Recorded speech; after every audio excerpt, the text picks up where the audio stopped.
Well, hello, creatives, community, and kind folks out there. Welcome to the channel. I am your host, DBJ, and this channel is RPG with DBJ, where we talk about tabletop role-playing games in an open, unscripted format, live Monday through Friday. And myself, as well as many regulars, are here to give you the best interactive experience on the internet with me as the host. Yes. Now,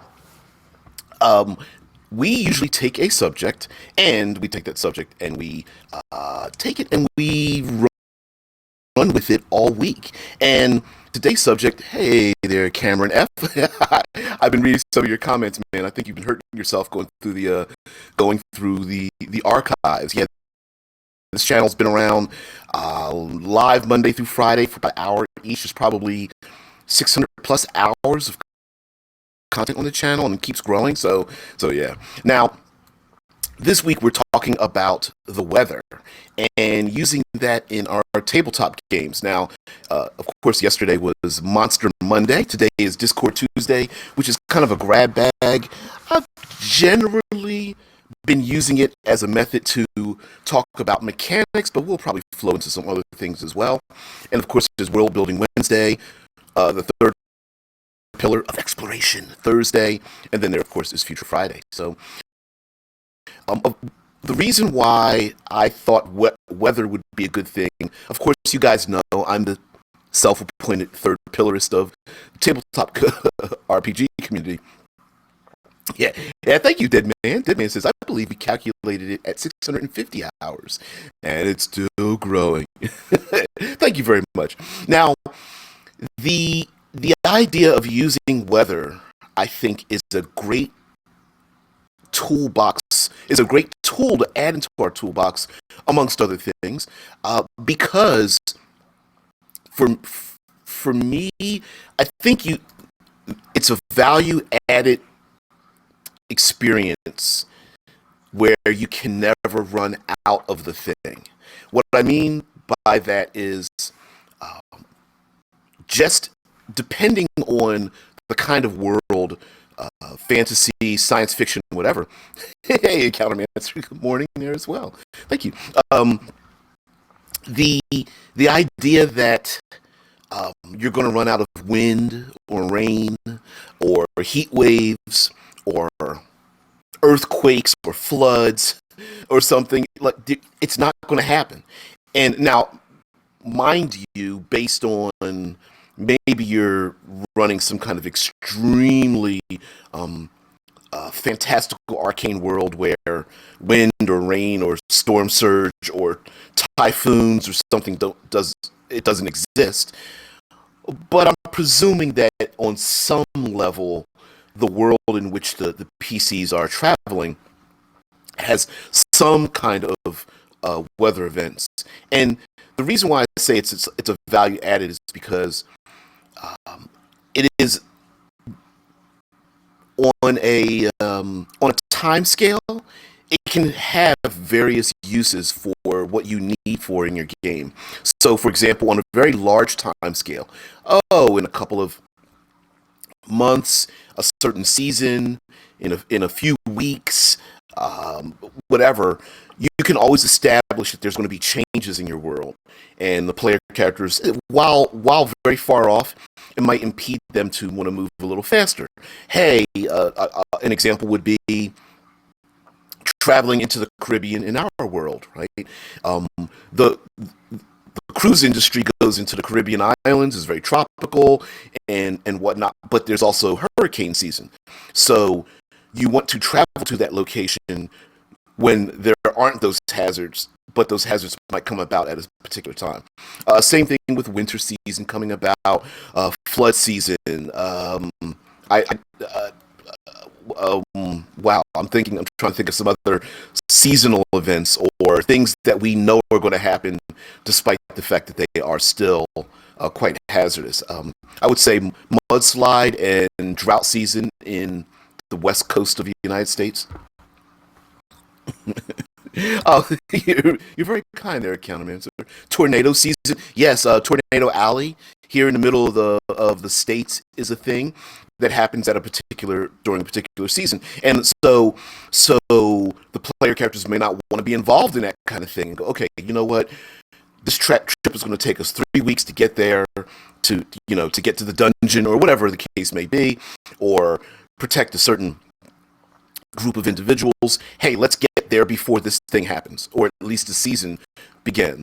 The classic, let's get through the trade route before the through the mountain pass before the winter snows hit, right?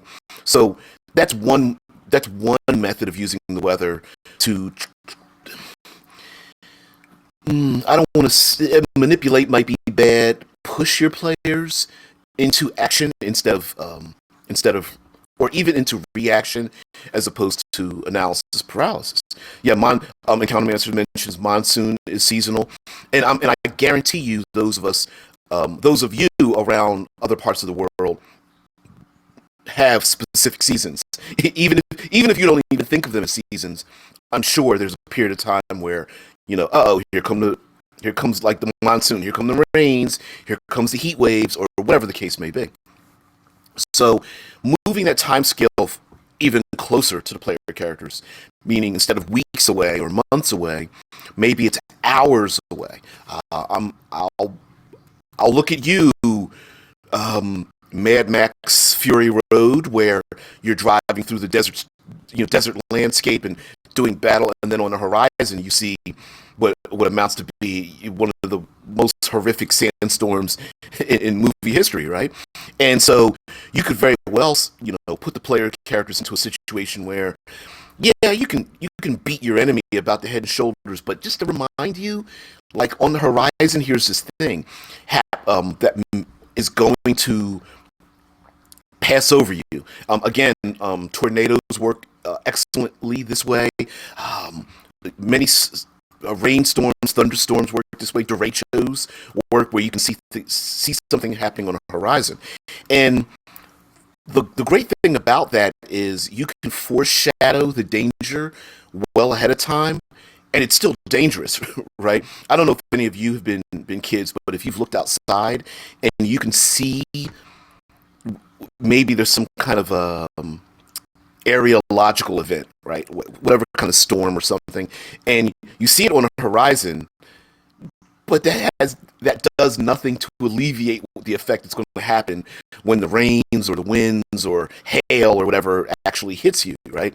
Or if you're in a car and you're traveling with family or friends or something, and it's perfectly sunny where you're at, but you see the line of the storm maybe off in the distance, and you're like, man, I'm glad we're not over there, It's a great thing. Yeah, Encounter Master says on the seas, ice flows are seasonal. Yep, absolutely. There are. Well, don't we have specific craft that can break through ice? And there's others that are like, we might not want to get close to that because we're probably gonna get crushed. I'm looking at you, Titanic. Right. So yeah, it's a thing. And Cameron says fires can be seasonal and are often caused by weather. Yeah, well, not necessarily. The middle of the states to the west coast, that happens where you have dry seasonal. You have a dry season combined with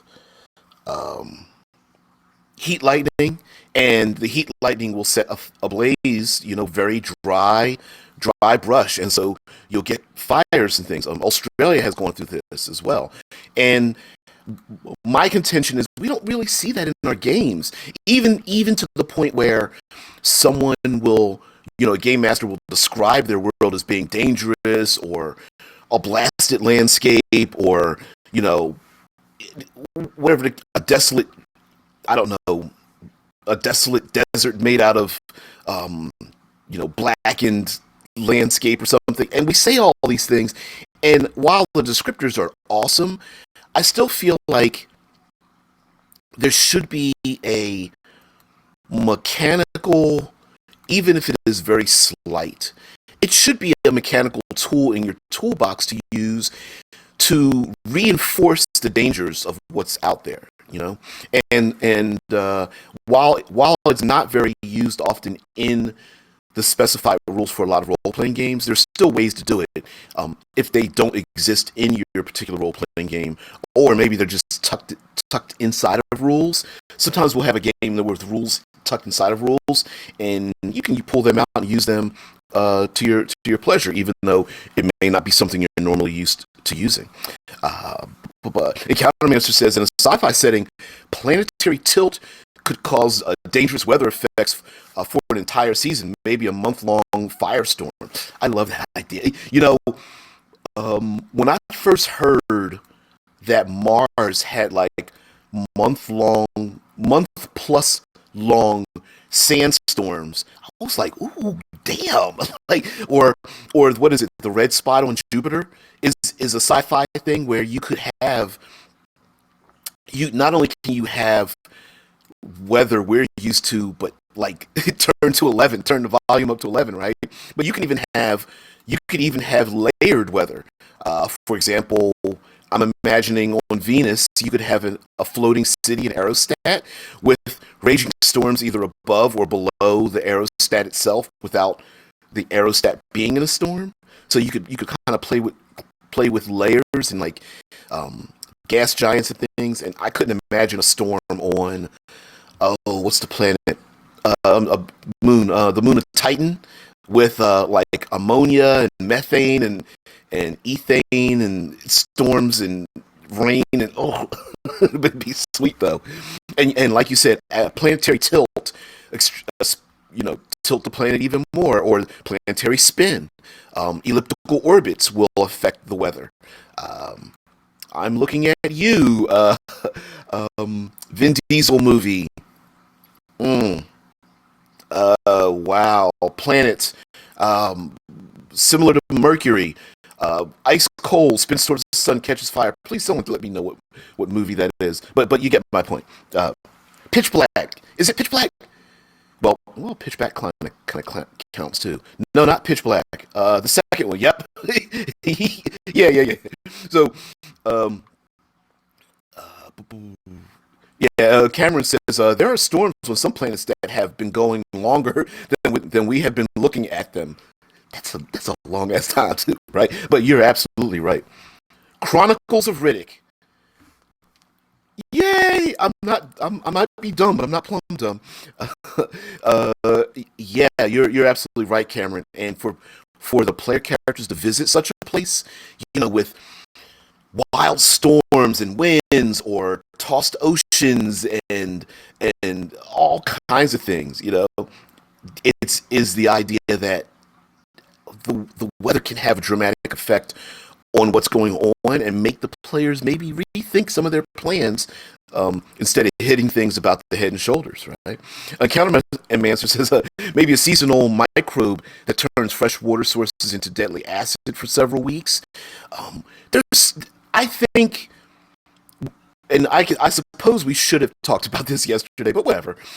Um, to have There are real life creatures that change their disposition based on the weather itself, and we kind of float into like swamps and things like that, and abolithic creatures that live in swamps and parasites and whatnot. And we did talk about that yesterday, but even with electrical storms, you could have, like Encountermancer says, a microbe that turns fresh water into acid.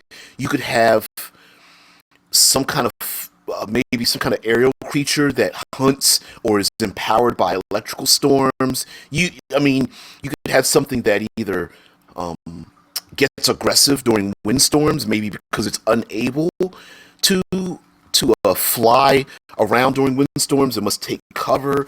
There's all kinds of things where the creature's natural capacity starts to change, and that in and of itself might make something pretty harmless into something pretty dangerous when the player characters get in, or get involved in it. Yeah, Rickard says the planet name was Crematoria. Wow. Okay, whatever. But anyway, in the Chronicles of Riddick, that planet was one in which it had a spin, uh, in which it was very close to its sun. So when the surface of the planet was in darkness, it was ice cold. And then when the sun would rise, when it would spin towards daylight, the the the sun's corona would alight the planet on fire. I know it's not as dramatic, but much like our planet Mercury is so close to the sun, and without an atmosphere, when it's away from the sun, it's ice cold. The minute it turns towards the sun, it's like boiling hot. And you could absolutely play with something like that as well.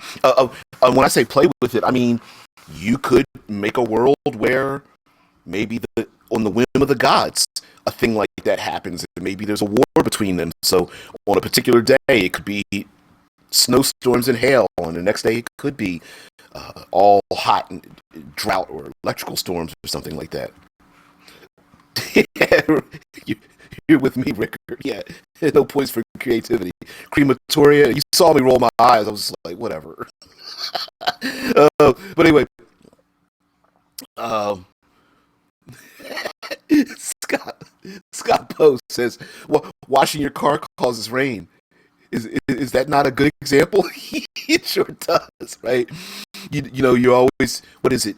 It's better to be um it's better to oh wow, it just went out of my head. It's something like um it's better to have the thing and not need it than to need the thing and not have it. I think that's the way it is. Anyway, Deadman says Titan is covered with a carbon haze.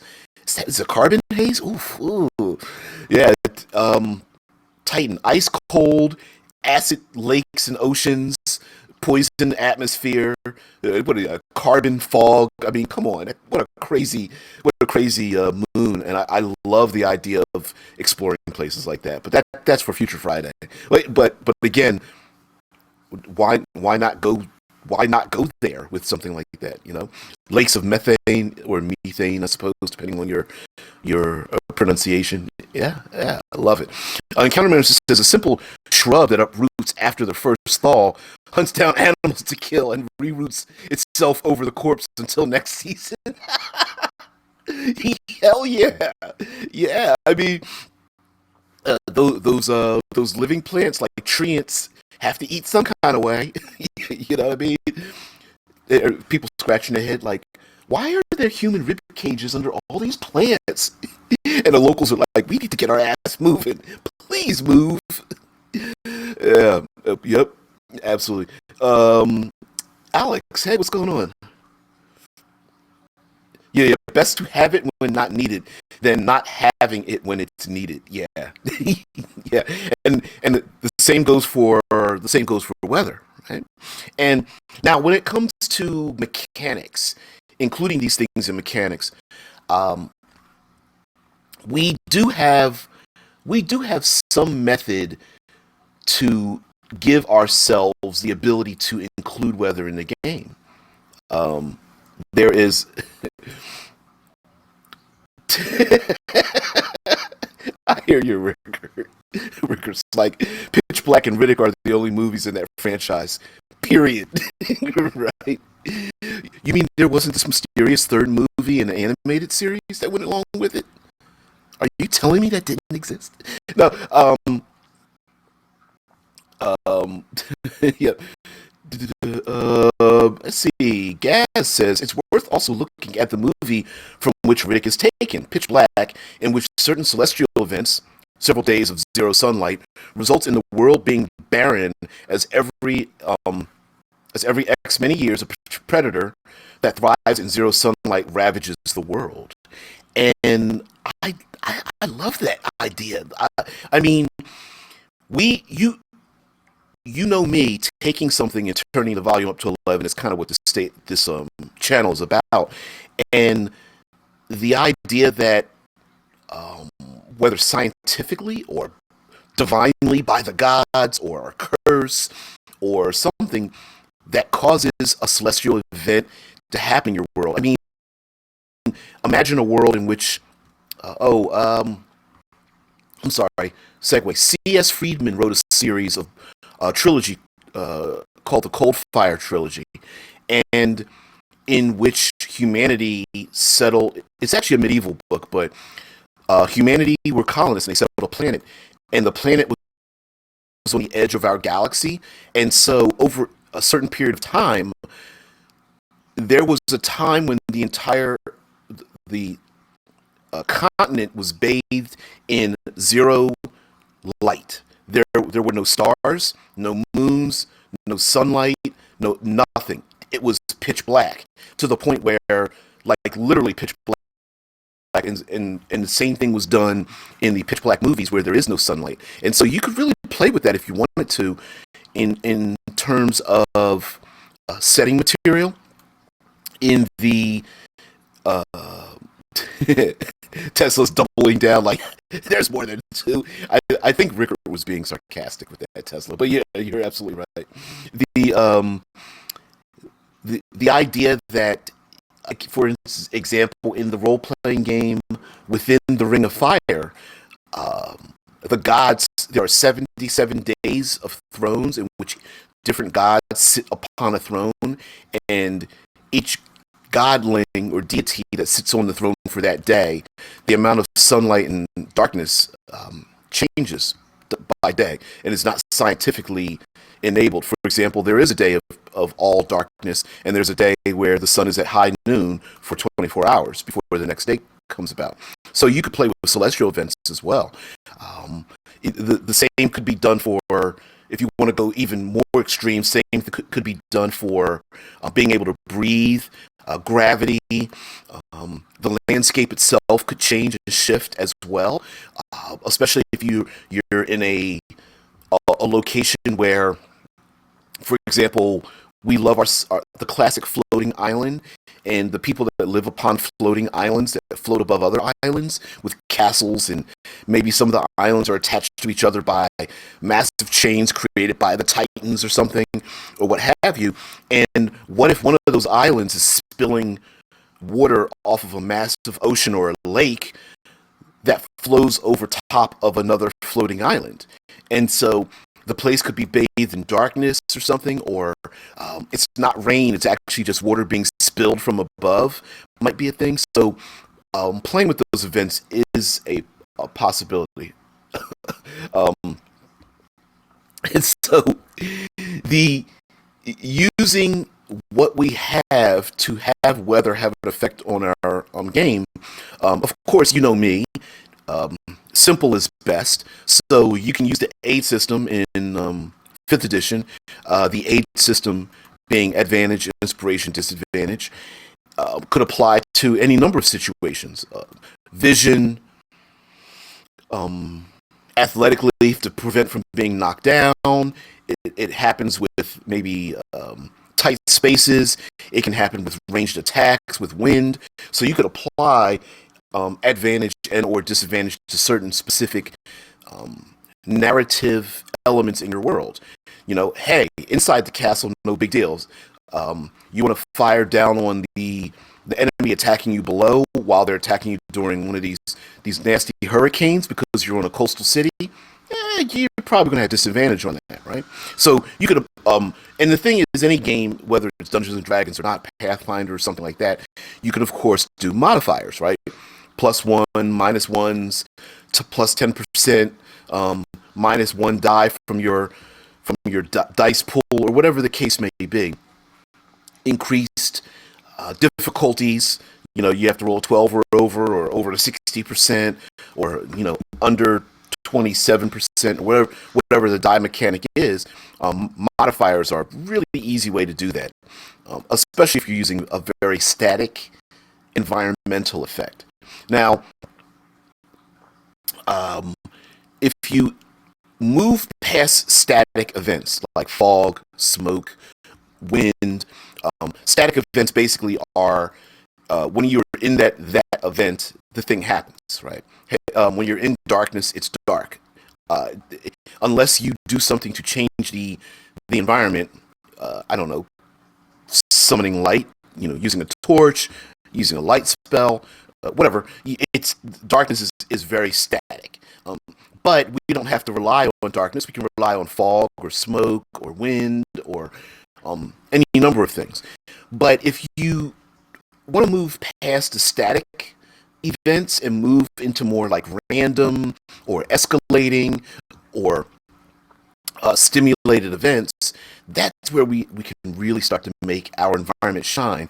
Now, I hear some of you out there might be thinking, and I say this all the time about using the environment, that some of you might be thinking either it's too complicated or my players might spam the whole idea. They're just going to, well, if they know they're going, like, for example, fog, right?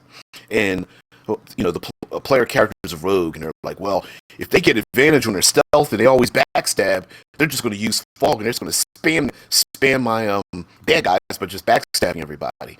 And my answer to that is, well, yes, but are you saying that the entire world and every situation they're in is nothing but fog shrouded environment for them to take advantage of it? And if that's the case, then that's kind of not like, that's not the fault of the game. That's the fault of you creating those situations, right? The weather changes, and so should the locations and the environment in which they're in should change as well. Alex says, if you happen to be that reincarnated pixie, you can forget it. You'll get blown away no matter what in that hurricane. A little specific there, reincarnated pixie there. Talk about it, Alex. A little specific. I'm thinking somebody had some flashbacks, but yes, you're absolutely right. If you are a flying creature, I don't know, player character playing the Aarakocra, or wizard with the flying spell, or PC with the riding on the broom of flying or the flying carpet or something. Yeah, you might not. You being flying around in a hurricane, not the smartest idea. Not the smartest. So, but using that to, when I say use it to your advantage as a dungeon master or game master, I don't mean abusing the players. What I mean is far, I believe your players will have far more enjoyment. You'll remember these things far more when the environment they're in is far more dynamic, right? So the fact that the player characters are doing battle, with an army out on a muddy field during a rainstorm with random bolts of lightning striking down, I think it's far more memorable than the same battle happening on a nondescript flat plane of existence, and everyone's just beating each other about the head and shoulders, right? If a mudslide's about to happen, the mud is getting slippery, the bolts of lightning are creeping ever closer, the wind starts to get even stronger. I mean, all these things could change the tide of battle, could escalate again with the environment escalated, to make it pretty interesting. The encounter manager says two planets that occasionally pass so close to each other, the sea levels rise to flood that side of the planet, but gravity is lessened to the point you can easily travel between the two worlds. Ooh, that's you're getting really way out there, and I like it. I suppose something like that could be done on like a donut-shaped planet as well, where you're on the interior portions and the exterior portions. Dead Man says, a la Heaven and Hell from the series Lex. I haven't seen that series in a long time. I don't remember that. But that is kind of sweet, though.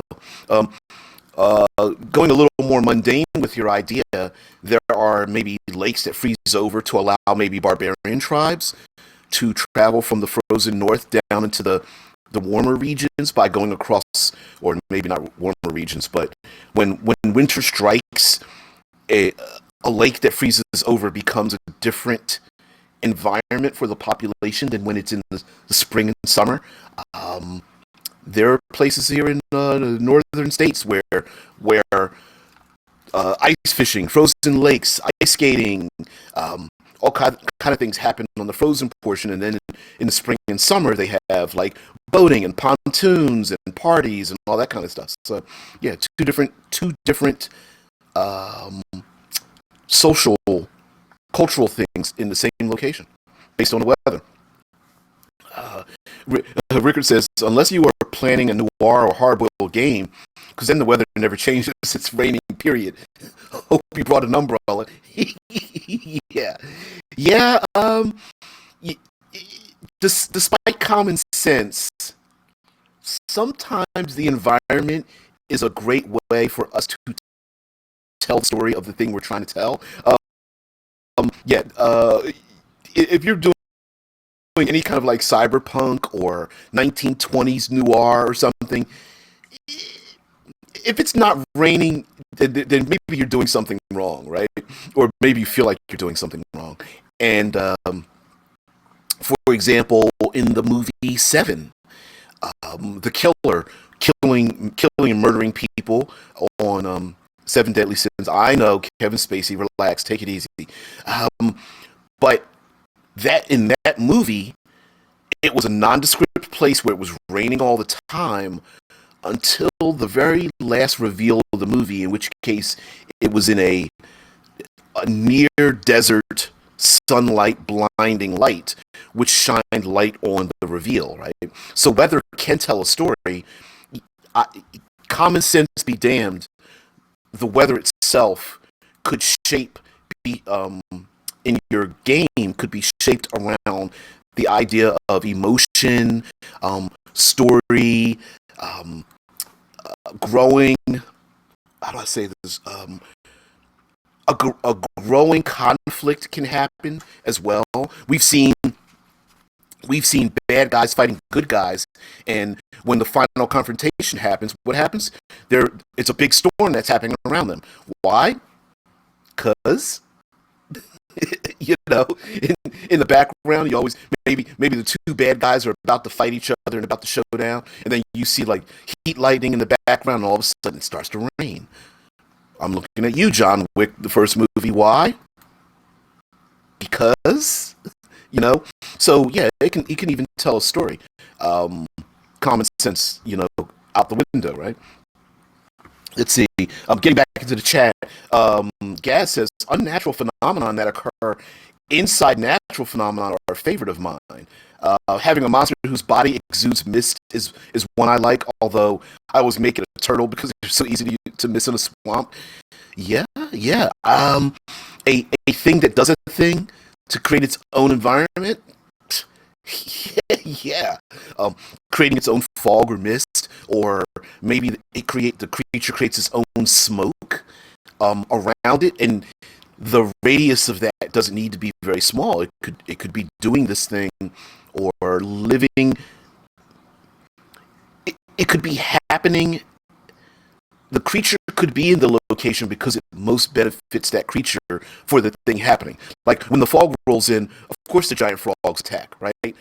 It's not because they cause it, it's just because that's the thing that happens when it's around because it knows it benefits when it's happening. Aquatic creatures want to stay in the most advantageous watery locations. Same thing could go there when it comes to the surface or the air.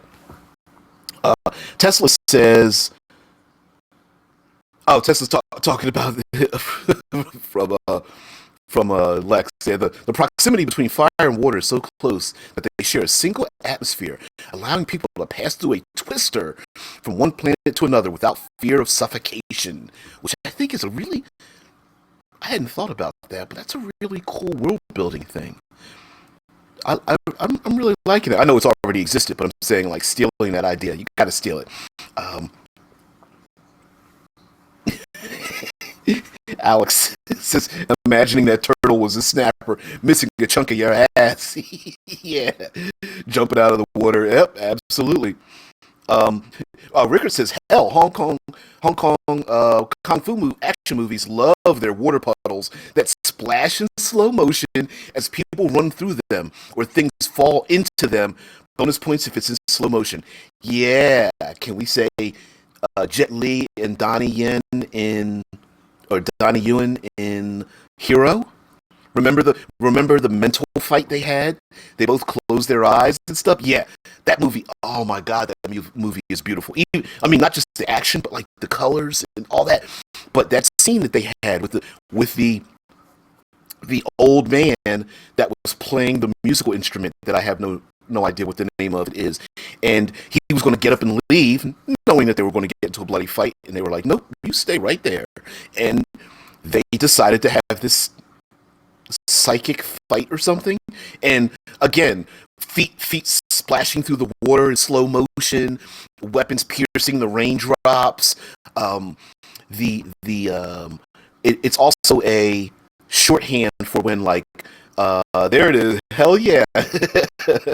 It's also a shorthand when you see like dust or leaves blow through the air, to prove someone's power or their internal speed or energies or something. When someone slides across the ground and you see the leaves, the fall leaves blow into like a spiral or something of that nature. You also see it with the power of Tai Chi and internal ki or whatever, where you see the person moving their hands in like almost like flowing liquid, and all the leaves gather together in their hands, and then they just let it disperse or something. Yeah. Ricker says that fight alone is a masterclass in how you use weather, nature to breathe life in your combat narration. Oh hell yeah! Because without saying anything, they did describe how fast Jet Li was by having his blade pierce the raindrops while the raindrops were moving at a snail's pace, right?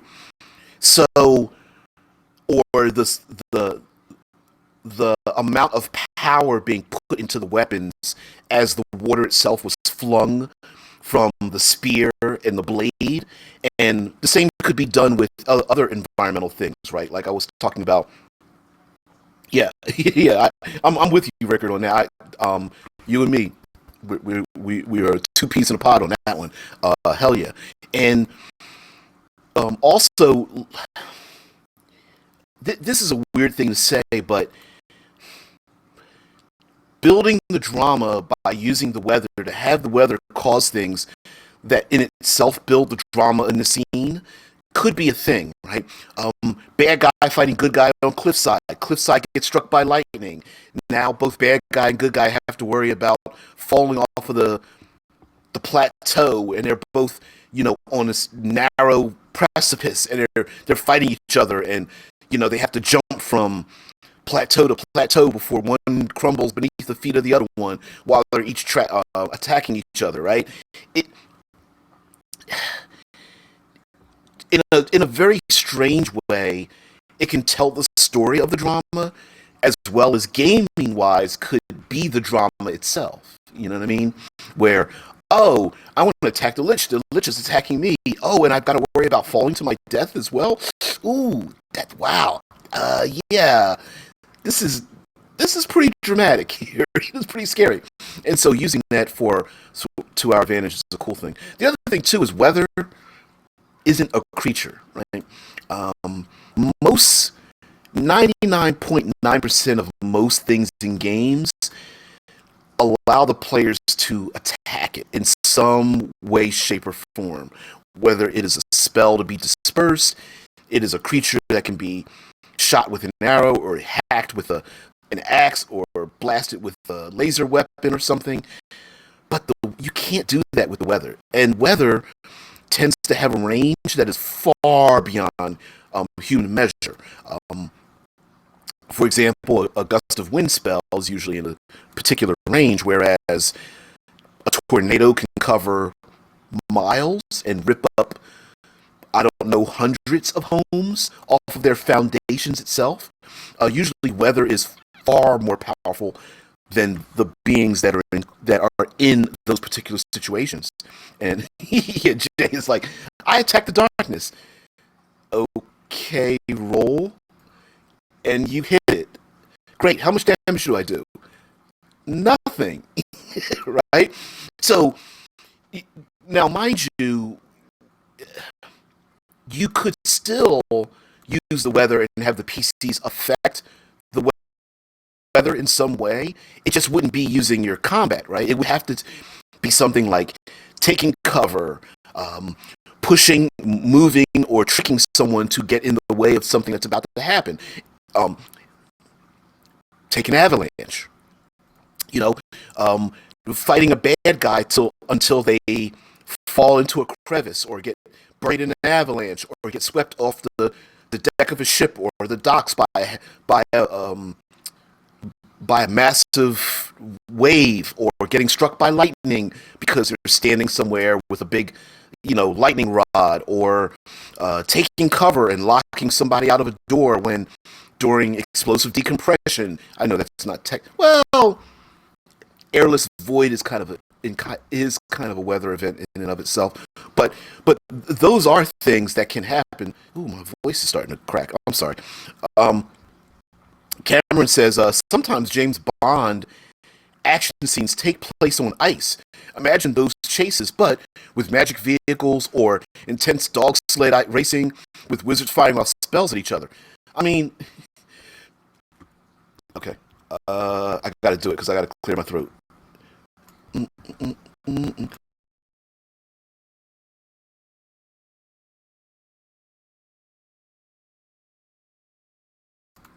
Whew, I need to do that. Sorry about that.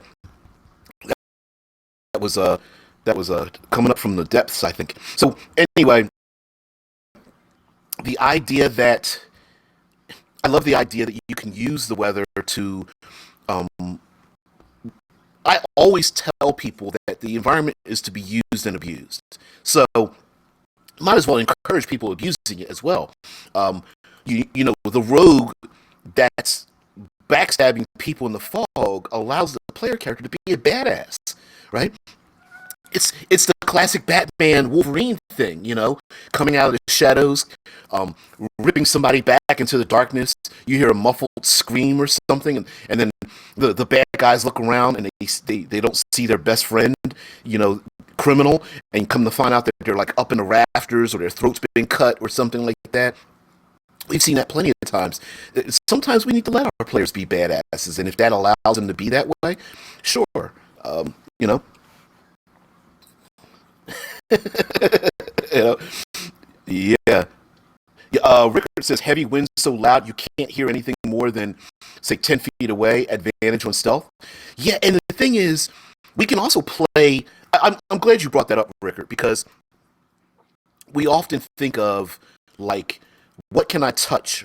Right? What's in front of me? What can I touch? Can I hit it? Can I strike it? Can I dodge away from it? But we tend to forget about the other senses. Um, Hearing is a perfectly good one. Um, you could make the case that someone cannot hear you and you can't hear someone else. Oh, I don't know. If you're in a particularly loud, heavy winds, that's a thing where you have to yell above, where you literally have to talk into someone's ear to be heard, and the same thing for them. The same can be said for when people describe tornadoes. Sounds like a freight train. You hear that. Hurricane winds, waterfalls. Um, hey, avalanches and earthquakes could be a thing. Rock slides. Those are things that happen where, hey, and the thing is, this could be a static effect, right? There's a heavy winds, rain falling sideways, thunderstorm. Hey, PCs, you can't communicate because you can't hear each other. Or remember that ogre you charmed? Yeah, it can't hear you because you're trying to give it instructions, but it can't hear you at all. It's just standing there dumbfounded, right? So that could be a static effect, but hey, the rolling thunder and lightning, as weird as it sounds, it could happen. You could be deafened, say, once every 3 rounds when yet another bolt of lightning strikes and you hear the rolling thunder. And during the third round of combat, no, you can't communicate. You can't hear, and they can't hear you. Um, you could even go so far as to say that everyone that's deafened might have resistance against sonic, sound, auditory, or thunder attacks, right? Hey, I'm already deafened. Causing even more sound is not going to do that much to me if I'm already deafened, right? So, sound is a thing. Scent is another thing. Of course, we have vision. Um, I've often talked about the ability to touch something, meaning like frostbite is a thing. Go. those of us that live in locations where you can have sub-zero temperatures, frostbite frostbite is a hazard for your feet and toes. And if your feet go numb and your hands go numb, who's to say you can use those thieves' tools or wield that weapon, or you know, how sensitive of a touch do your feet have if they're numb and you're stepping on something that where there might be ice that might break below you, or you're worried about some kind of creature or trap or something that's beneath you as well. You know, Rickard goes on to say, classic ability of weaving in and out of a storm or fog. Any you never any you never know from where the attack will come next. Oh yeah. Okay, so the classic weaving in and out of the storm or the fog or the smoke or the darkness is a great way to layer your encounter, because let's do the something really boring. Goblinoid horde, right? Or horde of orcs or hobgoblins or whatever. And they're attacking through the fog, and they're attacking the PCs. And of course one PC will say, well, I want to throw a fireball. How many are there? And you can say, you don't know. I mean, you hear them, but you don't know how many are out there in the fog. You see 7 of them, but there could be 30, 80, 162. You don't know. You don't see them. And so not having the ability to visually see something is another thing too when it comes to both targeting creatures, using your tactics. Player characters, that the rogue and the ranger that go out there and sneak out there in the fog, they might not want to give away their position by yelling out to you, I count 62, you know, orc raiders or something like that. They're probably perfectly quiet. So vision has a lot to do with things. Now, mind you, that same player character, let's say the druid in the group goes, well, I've got a gust of wind spell. Can I use that to get rid of the fog? And me as the game master is like, well, yeah. Why wouldn't you do that? That's what druids do, right? So while the player character may get rid of your really cool fog-based encounter with a gust of wind, I would say to you that you're not going to run out of the weather again, right? You're not going to run out of it. It's so great. They got past this one thing. Bring up something else later on. You know, there's fog that rolled in. Is this a precursor to something else, or the side effect of the heavy rains and downpours that happened the night before the sun started to rise and the heavy fog starts lifting from the ground, right? You know, one thing could lead to another. One thing leads to another. You know, I was going to go there. So, Alex says, in heavy winds, you rolled a 1 on your perception check. A large sigh hits you because you didn't see it coming. Yeah. Now, for myself, I love random things. So while I see you joking, you could very well have a hurricane or a tornado and have a random list of things that might happen. Now, what I use is something called even the odds, where basically the rule is you grab a die, and everyone grabs a die, including the game master, and before the next round starts, you roll a die, and you want to even the odds. So if you roll an even die, check, it's a 50-50 chance. Even number, you're not being targeted. Odd number, you're going to have to watch out. So the wizard that happens to be trying to blast someone with their fireball in the midst of a tornado, who rolls a 7 or a 9 or a 1 on a random die, might have to make a save or a dodge or move because maybe a piece of debris is flying towards them that might not only just cause them hit point damage, but could trap them, you know, restrain them, knock them unconscious, stun them. Maybe there's dust being blown, like in a sandstorm where you're blinded and or deafened. Maybe you could drop the scroll the wizard is holding could be ripped out of their hands. Someone can get confused based on the weather event. So weather doesn't necessarily need to do hit point damage. It can do many other things, such as exhaustion and other conditioned effects that are in your game as well. Gaz says a chorus of chittering goblins can barely be heard over the constant patter of heavy rain hidden in the mist. You only know you are greatly outnumbered. Yeah, yeah, yeah, yeah, yeah.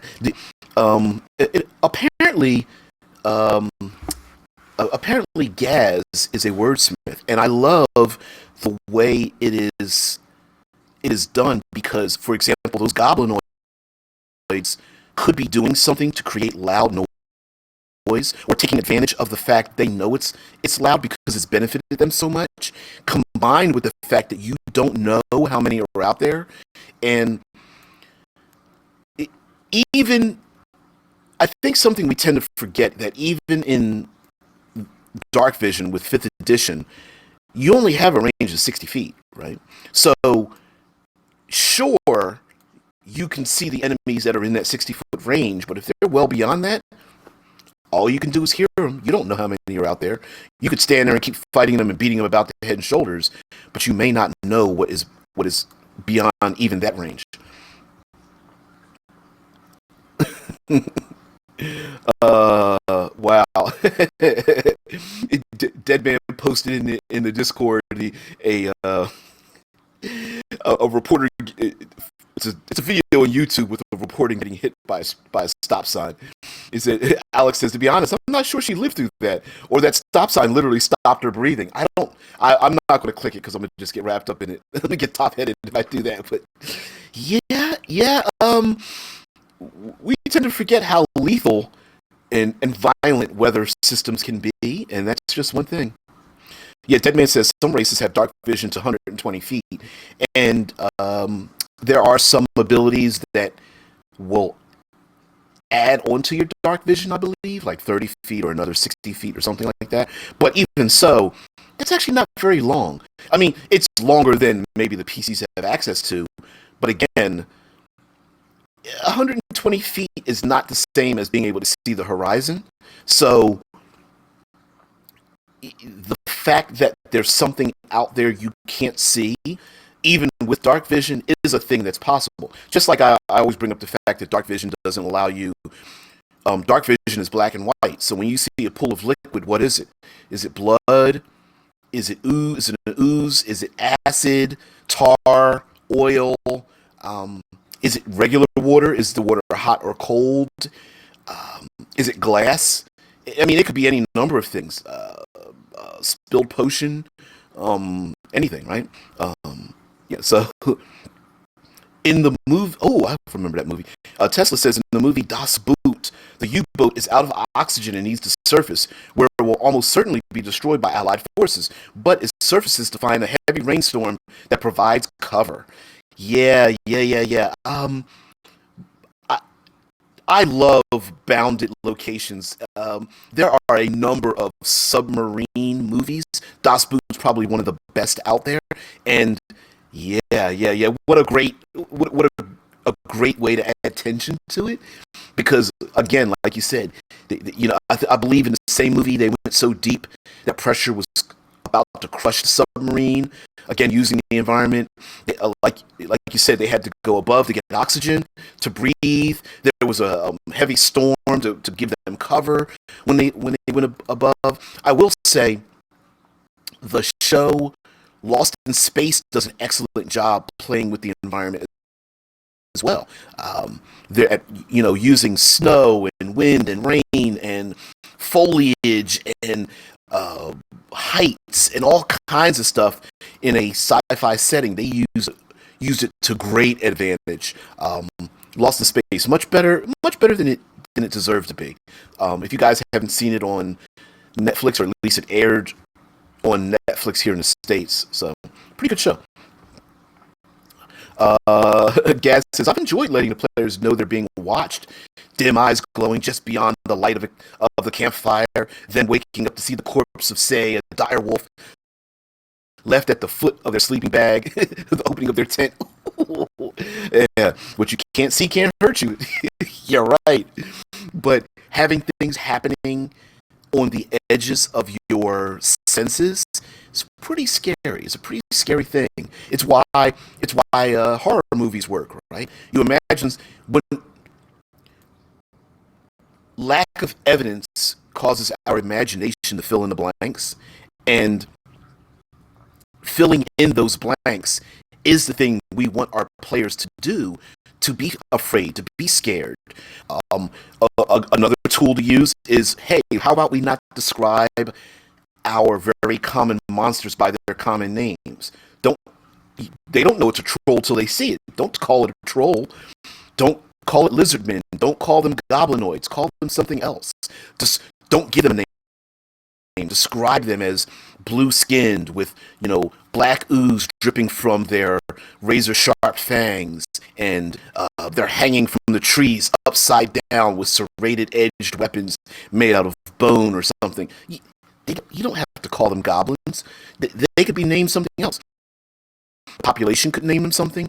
The player characters could guess that they think they know what it is, but it's not true, and give it reskin, reflavor, reuse, repurpose. Right? That's the thing. So that's also in our back pocket as well. Yeah, Tesla says two famous cases took place in 1274 and 1281 when the Mongols twice tried to conquer Japan and were driven away both times by freak typhoons. Said typhoons were seen as evidence that Japan was protected by the gods and were named kamikaze, or divine wind. Archaeological evidence has suggested that the effects of the typhoons were enhanced by the poor quality of the hastily constructed Mongolian ships, as well as their strategy of tying their craft together to reduce the chance of being boarded by Japanese defenders. These decisions ensured that their ships were crushed against each other rather than scattered or capsized. Ooh. Weather itself is a great equalizer when it comes to war, isn't it? Right? We've known historically that armies have starved, have frozen to death. Again, the what Tesla brings up about the Mongols trying to invade Japan. We've seen that in the movie 300, where the 300 Spartans were sitting there cheering when the Persian ships were dashed against the rocks. All weather, avalanches, frozen weather, freezing weather, starvation, drought. All these things are the great equalizer when it comes to battle and when it comes to humanity, and we tend to ignore that. Even with our own armchair analysis, like, wow, if I had 50 wizards, I'd take over the world. And you're like, yeah, maybe not. Maybe your lich army of undead, maybe they might be stopped by, I don't know, hurricane season, typhoon season, or the I don't know, the nor'easters coming down from the north that are freezing the undead armies, if for no other reason than this season. Here go the cats fighting again. Heck, George R. R. Martin used it in a Song of Ice and Fire. With the winter having such an impact on the way the story is told and the landscape it's told inside of, right? A blizzard reduces your vision, just like darkness, just like fog, just like smoke. Well, smoke is its own hazard as well. Breathing it in, not being able to see, that kind of thing.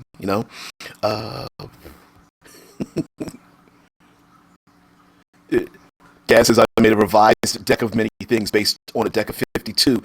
The Joker won you what I call the Invisible Admirer. Really? When a yokai insulted the person who won the admirer, the yokai was immediately knocked off the fence. They sat on the field behind it. By the time the party followed, the drag marks and screaming there was a mulched body left amongst the corn. The player kept waking up to strange scratches on his arm that eventually spelled out, "You're mine." Ooh, ow, ow, ow, ow, ow. I love it.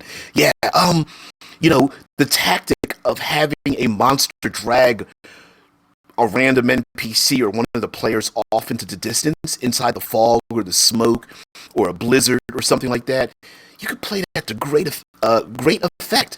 You know, a Yeti grabs a player character by their foot and drags them away. PCs can't follow that, or maybe they can follow it, or maybe there's disadvantage for following it, or maybe one of the PCs goes,